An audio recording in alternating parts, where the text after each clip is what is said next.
افسوس در افسوس آج ہر بیٹی ماں کو زیادتی کا نشانہ بنا دیا جاتا ہے۔ یہ وہ ملک ہے جو کہ اسلامی مملکت لا الہ الا اللہ محمد رسول اللہ کی بنیاد پر بنایا گیا۔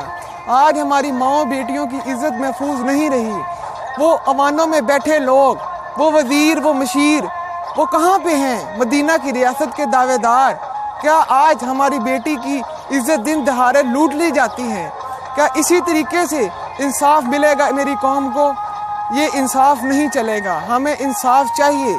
ان لوگوں کو ایک بابا جی فرمایا کرتے تھے، میں نے دیکھا کہ ان کے کھیت میں ایک کوا کو الٹا لٹکایا گیا ہے۔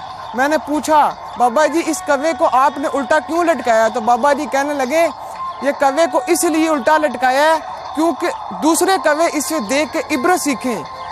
اگر آج ہم نے اپنے معاشرے کو درندگی سے بچانا ہے تو ہمیں ایک شخص کو پھانسی پہ اور دردناک سزا دینی ہوگی تاکہ معاشرہ سکون کا سانس لے سکے اور ہر ماں بیٹی کی عزت کو محفوظ کیا جا سکے۔ شکریہ۔ میری تمام ایوان بالا میں بیٹھے وزیروں سے، مشیروں سے اور ریاست مدینہ کے دعوے داروں سے یہ مطالبہ ہے کہ اس شخص کو جلد سے جلد پکڑا جائے تاکہ ملک اور قوم کی عزت کو بچایا جا سکے اور ملک و قوم کی مائیں بہنیں سکھ سانس سے اپنی زندگی کو بسر کر سکے۔ شکریہ۔